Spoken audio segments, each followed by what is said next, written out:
This is the Physical Activity Researcher Podcast, a podcast for researchers of sedentary behavior, physical activity, and sports. Join for a relaxed dialogue about research design, practicalities, and, well, anything related to research. Learn from your fellow researchers useful and relevant information that does not fit into formal content and limited space of scientific publications. And here is your host. Hello everyone, this is Physical Activity Researcher Podcast, and I am Noora Ronkainen. I hope you enjoyed today's episode. The focus of our talk today is on sociological understandings of aging, physical activity, and sports. We will explore the competing cultural narratives surrounding aging and their implications for involvement in physical activity in later life. And I am very excited to introduce today's guest. Adam Evans is an associate professor at the Department of Nutrition, Exercise and Sport at the University of Copenhagen. He is currently director of the Health Implementation and Innovation Research Group, and he is also the editor-in-chief at the European Journal of Sport and Society. His research interests include embodied experience of sport, exercise and physical activity, and especially in the context of aging. So welcome, Adam, and thanks so much for joining me today. Thanks very much. That was a great introduction. Thanks. It makes me sound important. Wonderful. Well, I think we will be hearing some very interesting, exciting ideas about aging as we go on to our chat. Sure. I guess kind of to start out, I always like to hear a little bit about the researcher's background in terms of why did you start exploring this topic?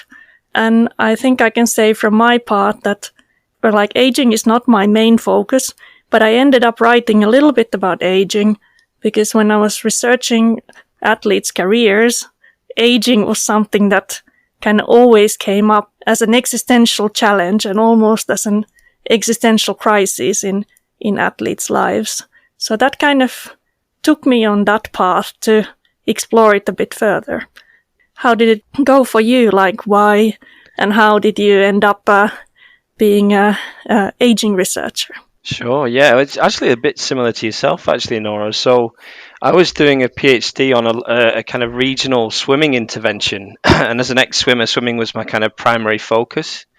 But the program was with various different target groups across this particular region. And one of those was older adults.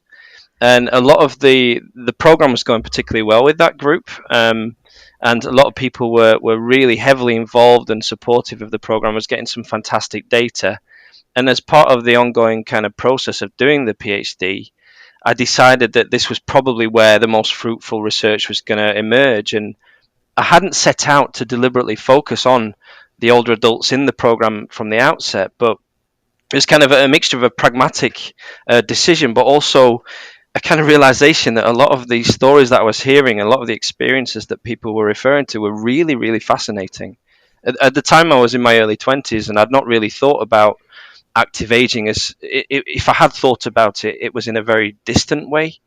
But my experience of working with these groups and speaking to them really brought it home and made me reflect on my own family, my extended family, grandparents, their experiences, the experiences of others that in the community that I knew as well. And I sort of almost fell in love with the way that they were explaining things and their accounts of things. And I thought it was increasingly apparent to me that it was really a worthwhile area of research.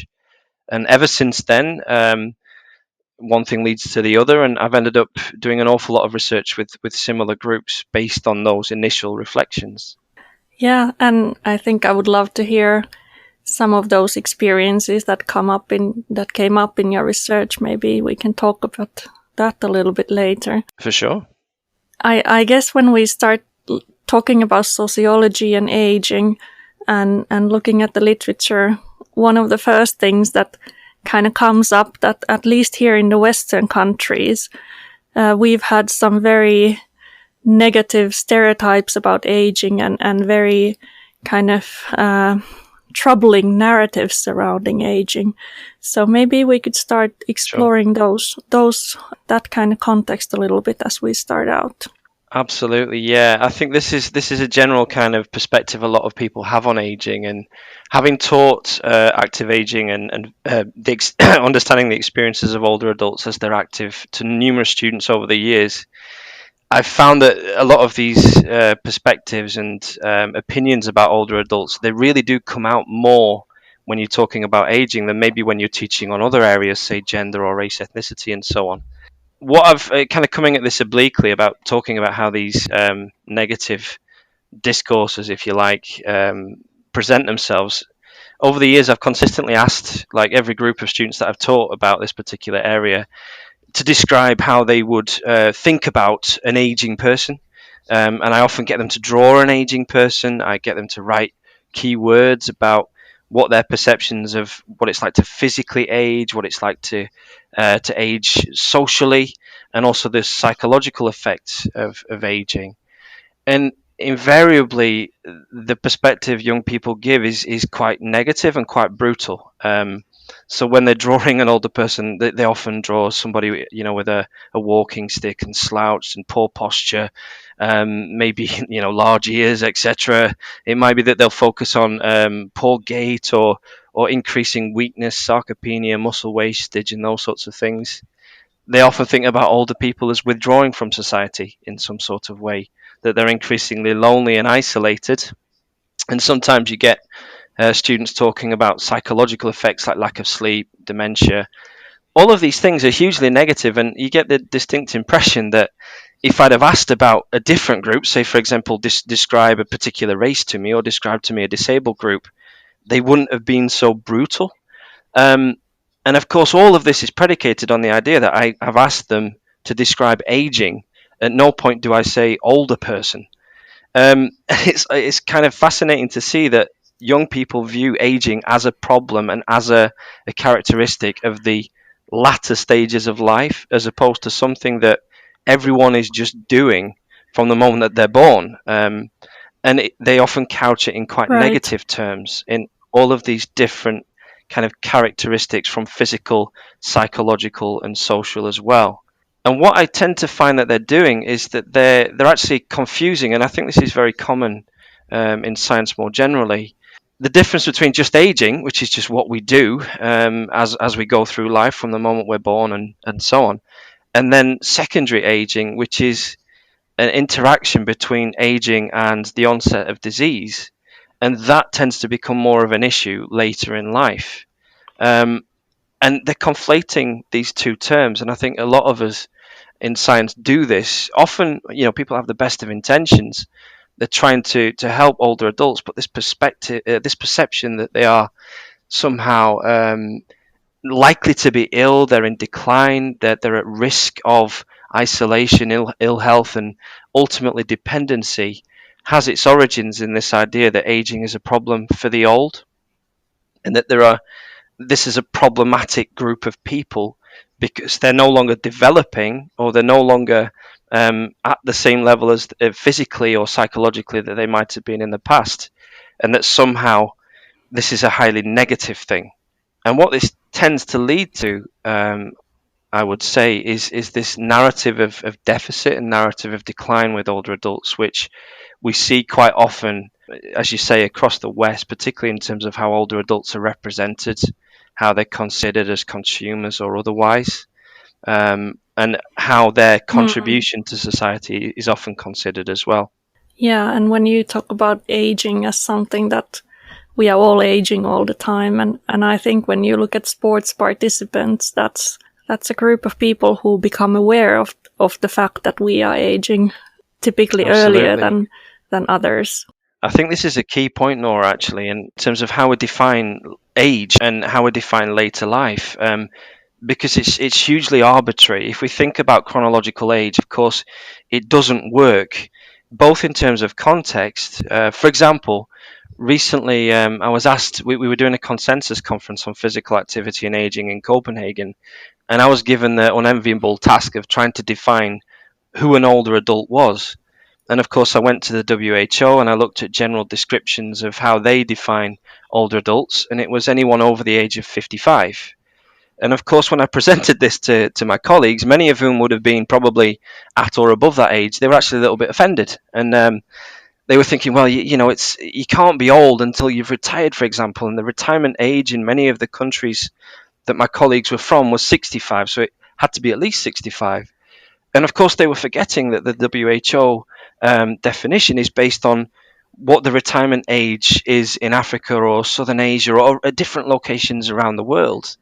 And it's the same with athletes. Of course, an athlete can be old in their 30s, and they may have a step change or retirement a lot earlier than people in the general population. So it's actually quite difficult to define who older adults are, and it is highly context specific, I think. It's a socially produced idea that something happens to you at a certain chronological age, and from that point forward, it's often constructed as a negative sort of downward spiral towards dependency on other people. Yeah, I think the most kind of, if you think about the sport context and who is an older participant, that in masters athletics, you can start competing in the masters when you are 30 years old in some countries. So 35 would be quite a common one. And in Finland, what they wanted to do, they didn't want to use the word veteran athletics because that was kind of, I guess they thought that people will assume that it's only for old people or something like that. Right. So they started to call it the adults athletics. Okay. But then the senior athletes who are like over 18, they would be also adults. So that created even more confusion. And when I wanted to interview some of the coaches who were working with the adults athletics, which meant kind of the the veteran athletes, and they were saying that, oh, I think you have confused this, that you probably want to talk to the senior sport coaches. And it's like, no, I actually want to talk to you. So nobody knows anymore who is talking about what and what are the terms to use. Absolutely. It's very tricky and quite arbitrary as well. I think one of the main things about this, what we call the narrative of decline or a deficit perspective on later life, is a lot of it is coming from an economic argument that old age starts at retirement and that there's a step change after retirement from production for society to then taking resources from society. And it comes from this idea of aging as a syndrome, as something that is increased risk of things like ill health and dependency on others and so on. And that the assumption that after that age, that magic age of retirement, that people will start taking from the system rather than contributing to it. And of course, it's a really difficult situation to be in for older adults because a lot of the advice that they're getting is to stay active, stay healthy, stay out of the healthcare sector and, using increasingly sparse healthcare resources. But if they stay healthy and they remain healthy for longer, of course, they're then taking resources from the pension pot. So they're often stigmatized in two different ways because of this idea that they're takers rather than givers. That if they get sick and die, they're taking healthcare resources. If they stay healthy for longer, they're taking, financial resources from elsewhere as well. So it's a real double bind. And this is where the idea that later life is somehow a deficit has come from. And a lot of it comes from this idea of comparison. I guess that there's a normative idea that when you're younger, the likelihood of being sick is less. The likelihood of being disabled or dependent is less. Of course, it's a sweeping generalization, and a lot of it, a lot of illnesses have nothing to do with age whatsoever, and the same with dependency. But inevitably, we end up with a lot of kind of scientific perspectives with the best of intentions, comparing what the kind of peak physical functionality, psychological functionality might be in a person to what it is later in life, particularly with a reference point to the oldest old. Again, an arbitrary figure, but 75 plus tends to be that group is often defined as the oldest old. And inevitably, and again, this is really useful information. We need to know this information about physiological, psychological change, but it almost becomes an absolute marker of that person's position, that person's capability, and the probability of them becoming somehow needful in later life. And it can lead quite easily to stigmatization, I would say. Yeah, I think the point you are making that sports sciences, exercise sciences They are not just kind of providing neutral facts, but they are also shaping our culture and shaping our understandings and kind of narratives that are built around and told around aging. And from sport and exercise science, we get a lot of data about how somebody is getting slower and not as strong as they were before, and so forth. Sure. And all of that information is absolutely vital when we're thinking about, you know, the what older adults need support for or don't need support for, what their capabilities are, how to adapt physical activity, and so on. But my experience over the past decade or so working with older adults is they're fully aware of these kind of labels, and they're often very worried, as you would be if you're told that your body is in decline. And ultimately, we're talking with this group terminal decline.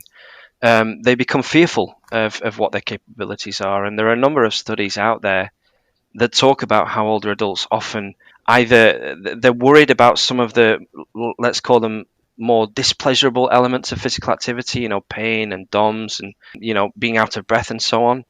And in my experience with people who've gone through things like heart attacks and stroke, they often misrecognize more serious symptoms as just part of getting old.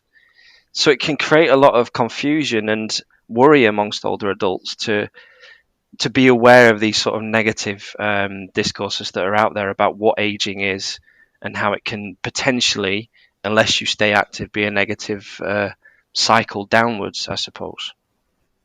And I think what is important and where we will be moving towards is to kind of keep in mind that the narrative of decline is not the only way of understanding aging, but it's one perspective which is valid in its own. So let's talk about those alternative narratives or alternative discourses. So what are those different ways to understand aging that are available and out there? Absolutely. So yeah, the narrative of decline has been challenged now for 50 years. Actually, it started in the 70s, really took off in the late 80s and 90s. This idea that effectively aging is just a negative period has been seriously challenged. The terms are actually quite difficult to define. There's a lot of terms that are used as synonyms. Things like successful aging, positive or healthy aging, and active aging. And what they generally represent is a challenge to this idea that later life is just this period of decline and deterioration and reliance on others. And it promotes the idea that you can actually, later life can be a period of development, of self-fulfillment, of pleasure and leisure and new opportunities. And quite often this has come from challenging this idea that aging happens in a certain chronology and, you know, everything changes at 65. The original kind of idea behind this was successful aging, which promotes the idea that a continuation of the second age or middle life into a third age is a positive thing. And it is possible, at least according to its initial most famous authors, Rowan Kahn, it's possible to stay engaged, stay productive, and continue with the sorts of activities that you might have been party to earlier in life. And that aging, later life, doesn't have to be this negative period. It sounds like this is just a matter of language, but of course, many of these discourses are internalized by older people, certainly as they are by other groups as well. These are actually meaningful terms, and the idea that new possibilities are opening up and stuff is a really positive thing, I would say. So the successful aging discourse, I would say, and other authors have said the same, is one of the most common and popular ideas within gerontology more generally as well. And as I said, it's got its origins, or at least it became most famous with these authors from North America, Rowan Kahn, who were two medical doctors, and they defined a list of criteria through which one could continue to engage and be successful, as they put it, later in life, that put a kind of primary emphasis on physical functionality, psychology, and production. So to continue contributing in both an economic and other way to society as well. So I would say a real shift and a real challenge to this narrative of decline a little bit more as well, and presenting later life as a new opportunity. But the problem with successful aging, and I guess part of this is you can see it who wrote it initially, I would say, in terms of some of its critique, is that it does place significant emphasis on individual choice and on physiological, psychological variables that are quite clinical. and quite medical, and it tends to look past a lot of the factors that are kind of to do with socio-cultural determinants and the life circumstances of people. And what successful aging has been critiqued for in more recent times is it tends to overlook these contextual factors. And actually, I think Rowan Kahn, many authors have said that they probably underestimated the criteria it takes in order to be successful in later life. And of course, many elements of health and well-being and engagement in physical activity and otherwise in later life, they're not necessarily things under our control and to do with personal choice. So there was a kind of critique of that initial successful aging idea, but again, there was a lot of value to it because it challenged this presentation of later life as a negative kind of stage of one's life course. Yeah, and I think kind of how you describe it, it's still about declining a little bit less and kind of staying functional and continuing to contribute to society. But it doesn't really talk about anything that becoming older actually brings you something more that you didn't have before. So I'm just thinking about Eastern traditions where they kind of talk about life wisdom, maybe spirituality. So you keep developing in certain ways, maybe not in your physical skills and competencies, but you actually gain something new as you get older. Absolutely. I think this is again the emphasis on the clinical a little bit more than the socio-cultural and the kind of personal developmental perspective.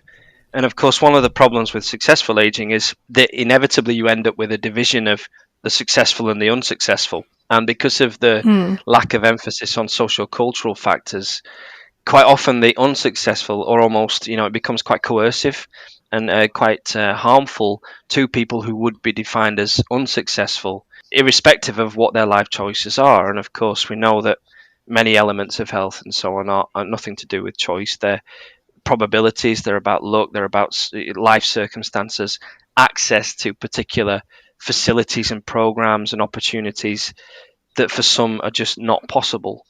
And again, this is why the social cultural is so important, because many things are to do with inequalities in later life that are pre-existing. And this is something that we can talk about later a little bit more, is that later life is incredibly complex. And when you add age to a person's identity and life circumstances, you're not erasing all of the different kind of factors that might have affected them in the past. So there are, men and women, older adults, there are disabled, there are non-disabled, there are people of different ethnicities and so on. None of those differences go away, and they're not necessarily to do with kind of clinical factors and absence of ill health. They're to do with other types of inequalities and so on as well. And successful aging tends to look past a lot of those factors, I would say. And it's been critiqued, this neoliberal label has been applied to it in the past, that it places too much emphasis on individual choice and not the kind of social determinants of within which those choices are made, I suppose. And you're right, it's more about staving off ill health than it is about continuing development, I suppose. But so you already mentioned that there are also alternatives to successful aging. So active aging discourse would be one of those alternatives. So do you think that is doing better in some ways? I think in some ways it certainly is. It's not without critique. For reference, by the way, that one of the best explanations of the difference between these terms would be a paper by Foster and Walker in a special issue of the Gerontological Society of America's journal, The Gerontologist. There is a lot of, I would say, confusion, and it's quite hard to see the differences between these terms. They're sometimes used as synonymous. But the active aging has its origins in, let's call it, more European schools of thought, and that when the WHO got involved in how later life is defined, there was an increasing emphasis placed in an active aging approach on those socio-cultural determinants, and also trying to move away from this aging as syndrome and older adults as patients to be treated and to prevent getting ill. They became more active elements within people being active in later life. So personal choice, well-being, quality of life, and the kind of cultural context in which people were situated were placed in a much higher emphasis in terms of approaches that advocate successful aging. So I suppose this quite critical approach of the clinical emphasis of successful aging became a lot more holistic with active aging, and people became a lot more sensitized to this notion of the life course. I mean, the way I often describe this to the students I've worked with over the years is not to think of that old person in front of you as just an old person, but a person who's lived a life. They've maybe got 60 years of experience of being active or being inactive, and active aging tries to pay attention to that, to try and look at older adults as a heterogeneous group, as people who've had specific experiences and face particular challenges or inequalities over their lives that probably affect the way that they engage with physical activity now. And I think that this kind of recognition of social cultural inequalities and of personal biography is incredibly important. And I think that active aging, the general move towards active aging, is helped in that regard, I would say. At the same time, active aging is not without its critics. It can still become coercive because it often promotes the idea that staying involved in civic engagement, physical activity, being involved in voluntary work, being involved in the community is highly advantageous, but that can also become overwhelming. And there's often, I would say, in active aging approaches, an overemphasis on doing more all of the time, of staying engaged and still contributing and being very proactive. And it doesn't often distinguish which kinds of approaches are more helpful.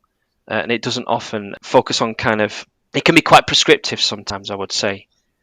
It's almost like sometimes in active aging, there can be almost a youthful imperialism, if you like, of younger policymakers and people offering opportunities to older adults according to what they would see as being attractive, and trying to appeal to them in those ways. And older adults aren't always asked about what their personal choices are and what their experiences might be. And this is the kind of flip side of active aging, that it can potentially become coercive, and you still have the active and inactive ages, and the potential for stigma as well, I would say. I think how you describe it, we still see very clearly that there is kind of this Western ideas about what is a good life behind it. So you should be staying active in a society and you should be doing all these things. I think we can compare that to the Taoist philosophy, when kind of the idea is that when you get older, then you can withdraw from society and you can live on the mountain and live as a hermit and, right. Think about life and watch birds and butterflies. Yeah, that's fascinating as well, because I mean, a lot of these kind of approaches to promoting physical activity in later life, they often take the start point that aloneness is a negative thing. And we see this again, a convolution of aloneness with loneliness, and that losing some relationships, let's say in the workplace, for example, are somehow catastrophic, and they overlook the idea that you can develop relationships in other ways, and it's okay to be alone sometimes. Yes, a complete withdrawal from society and a completely inactive lifestyle is probably harmful on multiple levels, but this basic assumption that being old equals withdrawal from society unless you remain incredibly active and actively seek to do more all of the time, as being negative, it can be challenged, I suppose. And I think this is an important point in terms of highlighting how we can empower older adults, is to give them the choice, and say it's okay to be alone sometimes. It's okay to not be moving and doing sometimes, as long as that's kind of not the only thing that you do. And then the kind of evidence of health and problems and so on can become a little bit more applicable, I would say. But yeah, there is a danger, as you say, about what is a good life. Active aging can potentially become like a set of standards and rules, about what individuals should do in later life. And there's a danger it becomes a bit of a moral thing, a bit of a moral imperative about people's responsibility as ethical citizens to remain healthy, remain active, remain engaged. And what that tends to do, again, we're going down this kind of neoliberal critique, is those that can probably do, those that have the opportunities and the resources to remain active, to remain engaged and do more all of the time, tend to do more and hence stay, more engaged, whereas others who don't have those opportunities might not. And although no one's been harmed, you end up with an equity harm, so a broadening of inequality in things like health as in later life. So again, this neoliberal critique has been applied quite a bit to active aging as it has to successful aging, even though there's this attempt to move away from purely looking at success or failure in clinical terms. So yeah, it's the sentiment is good, but there are pitfalls, in terms of moralizing and in terms of judging and applying standards and rules to later life that can occur without care. I think when you mentioned that flip side, it's kind of a sad idea that, let's say, if we talk about you retire from work and then you can kind of do whatever you want. Yeah. But then, like, in that context, you can also fail to age, like, in the right way. Yeah, I mean, this is the anecdotal side of things, isn't it? If I think about speaking to older adults, quite often they'll tell you the kind of healthy, let's call them, youngest old and middle old. They'll say we've never been busier since we were retired because of all these new opportunities that can open up. But then you can kind of, there's a counterpoint there. The people that have become ill through no fault of their own or through other factors, in cardiac rehabilitation, for example, who their kind of their choices are restricted because of their health in effect. So yeah. I think we can move on to when you mentioned about how important the social context is and the cultural context. And now that you work in Denmark and kind of the Nordic movement culture and the welfare society is in certain ways very different from the UK, for example. So it would be interesting to hear your personal experiences and kind of your thoughts on how these two different contexts, how to think about aging and what are the differences that you can see. Yeah, I mean it's a tricky one because I've been out of the UK for a number of years now, and my familiarity with it obviously declines over time. I think there are some serious similarities between the way older adults are catered for in Denmark and the UK. There's a lot of emphasis in both locations in terms of supporting communities of older adults and empowering them to be active in their own terms. There is this general awareness, I would say, and a growing awareness that we shouldn't work on older adults. We shouldn't treat them as passive patients or as people that we need to somehow cure of aging, but we need to work with them and offer them opportunities and so on. And there are a lot of agencies that do this in terms of trying to support the older community in both locations. What I would say, though, is that the way society in the Nordic model in Denmark, my specific experience, is set up, is it is easier to remain engaged and to remain part of an older community that is not necessarily separated from the rest of society in the Danish context than in the UK. And part of this is to do with simple things like the lived environment and how easy it is to move around using, to run or to cycle or to, use public transport and all of those sorts of things. It's hugely normative in Denmark to see an older person on a bike traveling somewhere, whereas in the UK it's not, or less so at least. But I also think the way that physical activity, sport, and other activities are delivered here in a more general sense is slightly different. And maybe people are familiar with the associational model of delivering sport. They call it idræt here, collective term for lots of different activities, exercise, sport, and otherwise. But many people, most Danes, are involved in these associations from an early age. They tend to be family affairs, and people will grow up in the foreninger, the associations, and they'll stay there throughout their life course.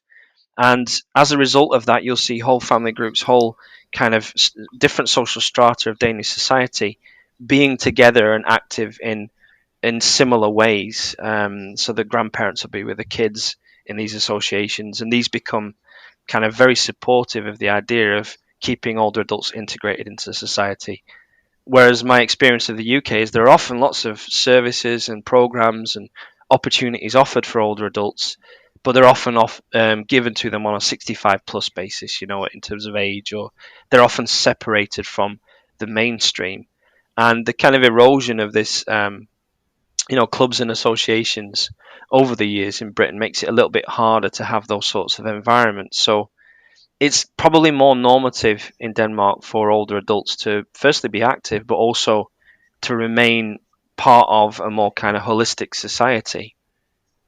the kind of alternative, I mean, this is a great situation to be in the Danish context, I would say, but there is a flip side to this as well, and that is because people tend to grow up and stay in their associations. They can be quite intimidating places to join as somebody new. So that they have their really strongly established groups, and people tend to live in these communities that are quite localized and territorial, I would say. And so it can be intimidating to be an outsider stepping into some of these communities. And the communities can also be quite normative as well. So it can be hard sometimes to see diversity in some of the associations, I think. I mean, we did a study recently looking at the kind of policy documentation of active aging across Copenhagen, and there was an overwhelming kind of picture of who people involved in these associations and some of the programs offered by the municipality were going to be. And diversity was one of the things that was lacking in those images and the accounts of who active people in Copenhagen are. So there was a lack of people of colour, for example, in images. And there's often a kind of image of this associational model as being for everybody, but in a very passive way. So there isn't always an active pursuit of diversity and opening doors to new members and stuff. It's often just assumed that everyone has been a member of one of these societies throughout their life, and therefore there's not a need for active recruitment and so on in many of these contexts, I think. And that's maybe different to the UK, I would say.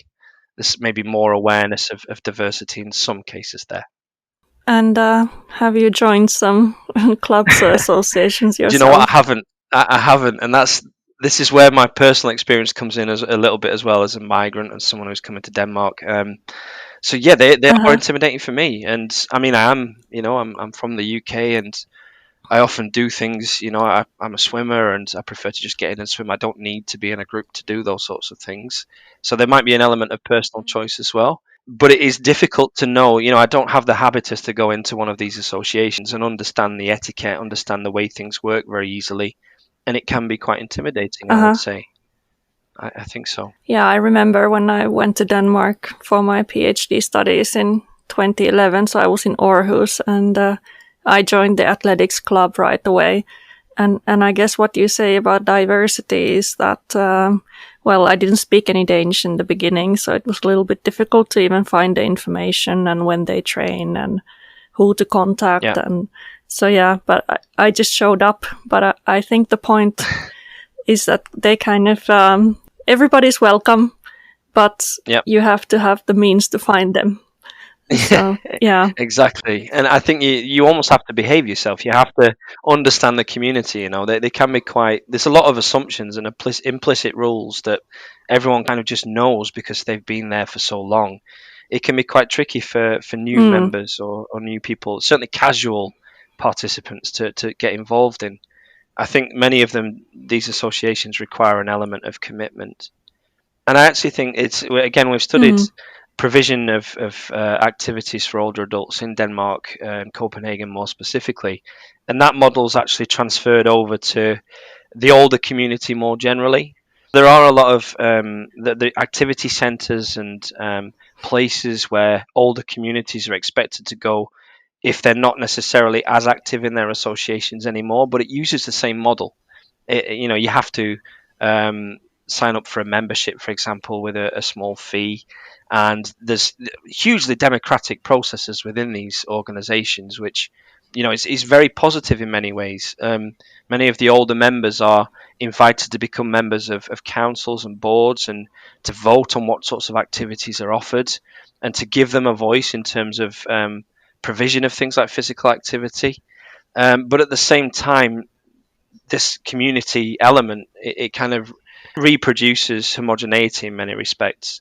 And there's what we found in terms of the rhetoric that's used in the provision of these sorts of opportunities is a lot of contradictions. So on the one hand, there's a big emphasis on being part of something bigger, being with others that are just like you and doing things that you hold in common and are probably mutually enjoyable.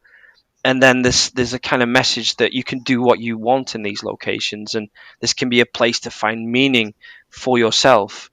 And this kind of individual rhetoric is situated within a kind of context. Well, yes, you might find meaning, but it's probably got to be meaning through a community. And there's maybe a limit to how much personal choice you can have in a community of that nature, because you have to in some way fit in, otherwise you start to deviate and challenge the norms and rules of those communities. So it can be a double-edged sword, but I would say there's a lot to be hugely positive about in terms of the way physical activity in later life is catered for in the Nordic model, definitely. Yeah, and I think when you say about kind of the normativity and kind of the culture of the clubs and associations, I guess just one thing to share from my research was that when I was talking to the coaches and the volunteers in the club, they had a very normative script about your life course as a member of the club. So when you are young, then you are an athlete. But when you kind of transition out from being an active athlete, then your role is to become a coach and a volunteer. And some of them were not very big fans of kind of veteran or masters athletes, because that was your selfish choice to continue doing sport yourself, whereas the right thing to do in the club is now move to the role of giving back to the others and coaching the new generation of athletes. So in that sense, it wasn't encouraging you to continue being active yourself in sport. Sure. I think those sorts of things, they extend way beyond the Nordic model, and the things that, when we talk about being active in later life, and we talk about the types of programs and activities that are promoted, offered, and so on, is that relationships between older adults aren't equal. They're not always neutral. They're not always mutually supportive. We hope they are. They often are.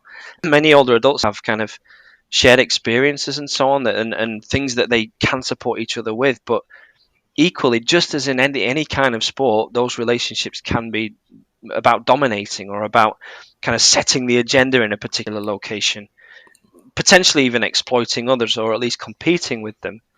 And I've seen this in my own research with doing a lot of work in rehabilitation settings, or have been over the years, and there's a few projects ongoing right now. And many of these programs, they encourage ex-participants to come back and be volunteers and support the new members, and to tell them about what they're likely to experience and so on. And that can be hugely positive, because there's a sounding board for kind of people who are coming in maybe from acute illness or chronic illness, that are maybe a bit intimidated. It's a different face than the doctor or the nurse, or someone in a white coat that they can relate to. But at the same time, it often gives these volunteers a huge amount of power. That they often kind of, my experience is, they often rationalize what is going to happen to new members in terms of their own experience. And the message is, look, if you work hard and you do things right, you can be just like me. And instantly that kind of places them in a position of in the hierarchy, they're kind of setting the agenda on what to expect and what to do. I've even seen it on several occasions, and during observations and so on, where volunteers will undermine the advice of medical professionals and say, don't listen to those guys. What they're telling you about your recovery, you can ignore it. You're going to do better than this. And it kind of sets up not necessarily false hope, but it creates a false equivalence between one person's experience of rehabilitation and the experience of others. And of course, we know in many of these kind of programs, people have very different symptoms, very different biographies, different opportunities, and so on. And these hierarchies can still exist within these kinds of things, I think. So I think what has become quite clear by our discussion by now is that also, if we think about aging, there are all these different kind of discourses and narratives, and also the intentions of different actors in the sport club or in the community. And that kind of creates quite also conflicting messages to older people about the role of physical activity. Absolutely, yeah. I think that this idea about interpretation, lived experience of physical activity is so vital in terms of how older adults experience physical activity in later life. These, as we said before, older people are not just patients to be worked upon. They're often staying active or choosing to be active based upon their own kind of experiences over their life course, based upon their personal preferences, things like enjoyment, pleasure. There's sorts of motivations that encourage younger people to be active as well. They're just young people, but a bit older now. All of those norms and ideas and relationships with others, they still exist, albeit maybe in different forms in later life as well. So it's not just a matter of offering something to older adults and it being self-evidently good for them and they will do it. I mean, we know, people that they're not rational, they're not irrational, they're emotional, they can change day to day in terms of what they do. Interpretation of physical activity in later life is so crucial, to explain, understanding how what it's like to be active in later life. And this is one of the other potential issues with successful and active aging is sometimes a picture can be painted of overwhelming positivity, that all activity is good activity and all you've got to do is engage and it's fun and enjoyable and really worthwhile. And of course, I mean, many of these messages, they're made with the best of intentions and they're coming from people with an active stake in physical activity and many people who've enjoyed physical activity throughout their lives. What can potentially happen is that maybe someone, been inactive for a long period of time will go and become active. Physical activity can in some ways be unpleasant. It can be a little bit painful. Later life, obviously, all of this stuff we talked about earlier in terms of physiological change, it hasn't gone away. We still know that there are going to be physical, psychological changes in later life. And sometimes a too pleasant picture of physical activity can be painted that once the subjective experience of being physically active is encountered by an older adult, they can become disillusioned.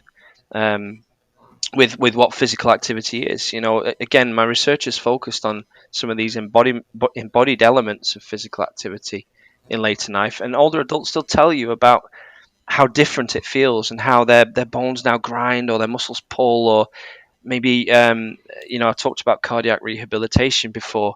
Many of the participants in that particular program talked about how the physical experience of being physically active mirrored some of the symptoms of their heart attacks before, being out of breath and hot and sweaty and things. And some of these things can be nerve wracking. And we need to pay more Mm-hmm. attention to these subjective elements of physical activity when we think about supporting older adults to be more active in later life. That it's very important to be aware of some of the positives and negatives. It would be quite interesting. Maybe now it's the time to ask you tell a little bit about those experiences that people have shared in your research and what would be some of the things that kind of stand out to you and that had an influence on you to put effort into understanding this research area. Yeah, okay. So I've been talking about this quite a bit already, haven't I? But I think that it's very important Mm-hmm. to present a kind of fair appraisal of what physical activity is, and to be aware that there are elements of complexity in terms of physical activity at any stage in life, but also in later life as well. I think one of the key goals and one of the things that we see time and again is that when older adults are listened to, when they're given voice, when they're empowered to have an active stake in what it is that they do, the programs can be a lot more positive, I think, and we need to be aware of their perspectives to have more empathy with older adults and try and avoid this projection of, I'm saying our as a younger person, our values and experiences of physical activity onto someone in later life. I think it's really important to try and look beyond them as passive recipients of physical activity programs and think about, are there new ways to work with older adults to redefine what success or competence or skill or development looks like in the third age, in later life? And as you said earlier, Nora, I think it's very important to emphasize these new opportunities for development, but not development as we would define it. Not necessarily, huge increases in physical functionality or making money or something along those lines, but in terms of redefining things like athletic competence, redefining meaningfulness and achievement. I mean, there's a strong argument to say that being successful in later life is being at peace with being someone in later life and doing what you enjoy, doing what you love, and to try and empower older adults to be okay with that.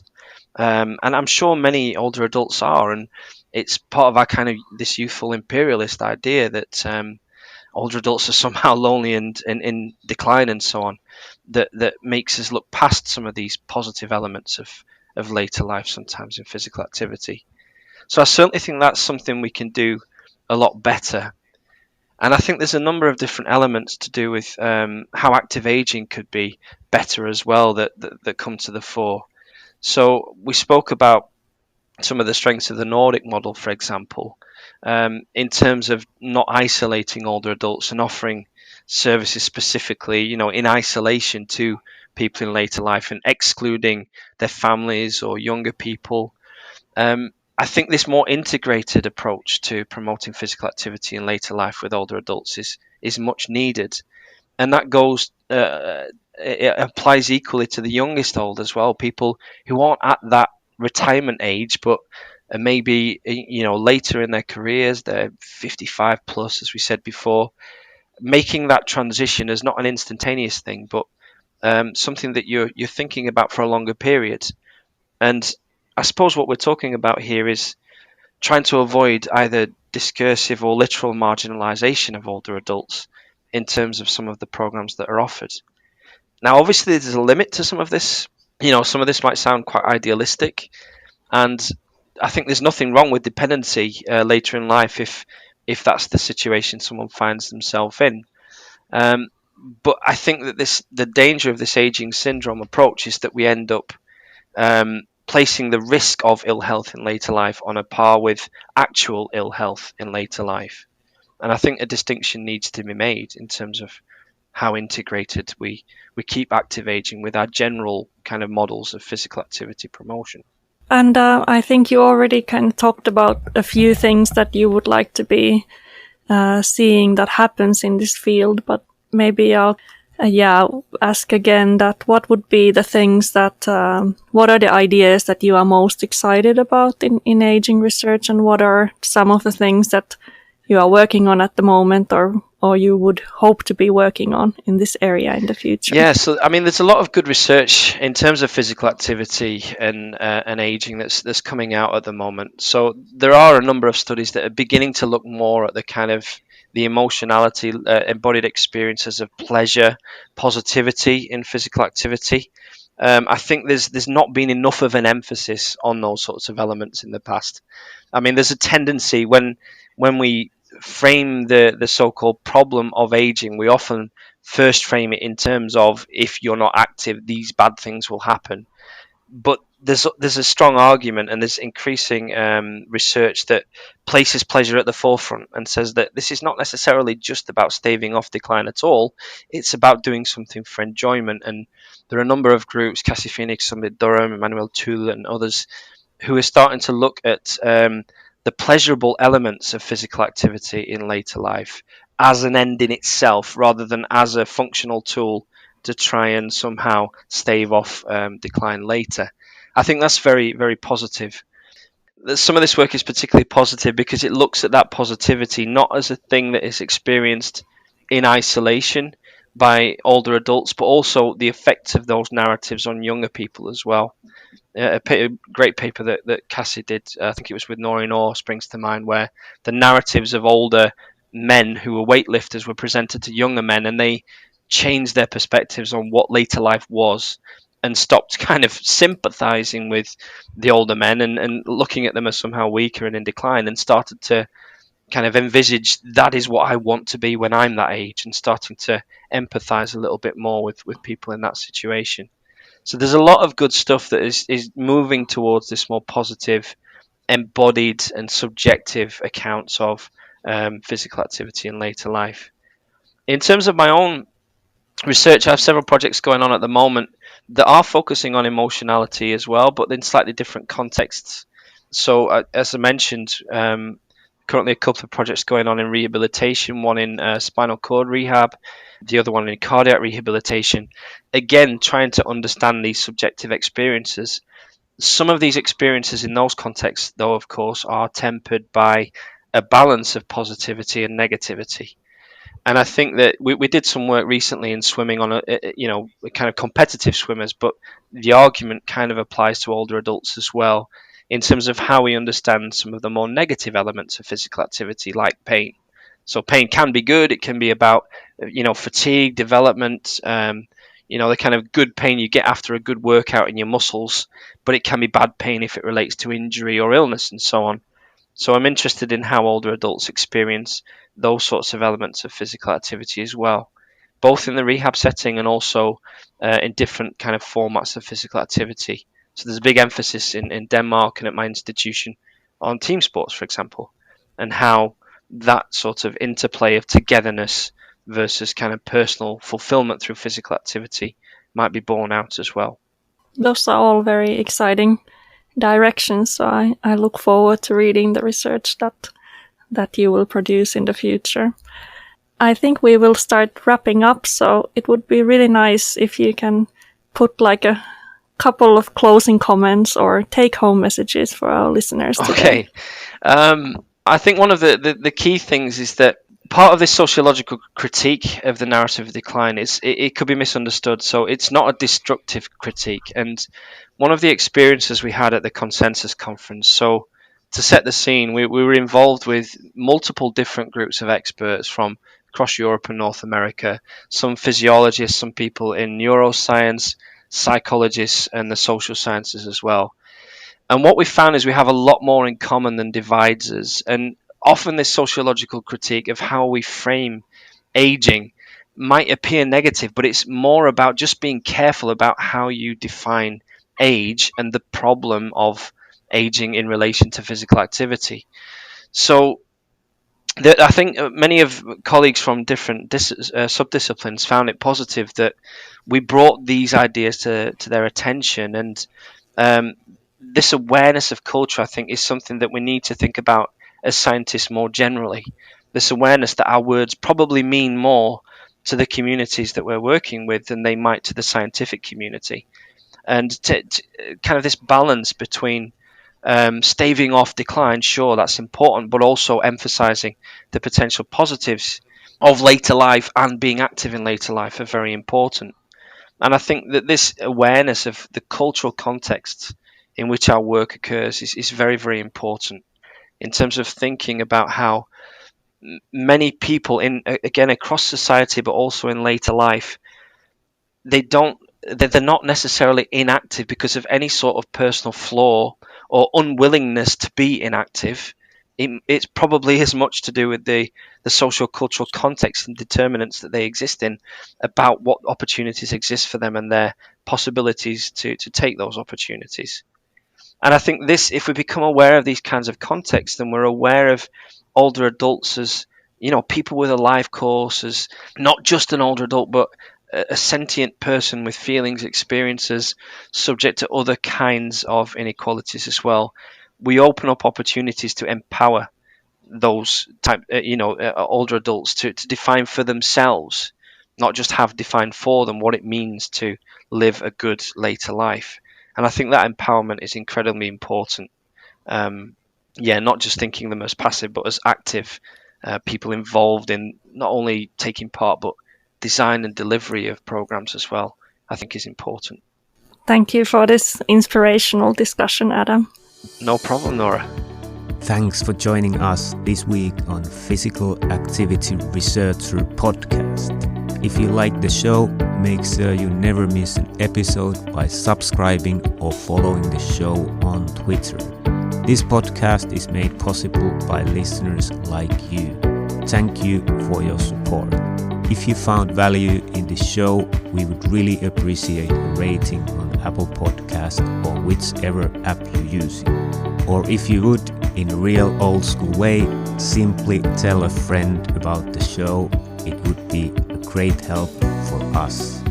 We have a fantastic lineup of guests for forthcoming episodes, so be sure to tune in. Thank you all for your support and have a great day.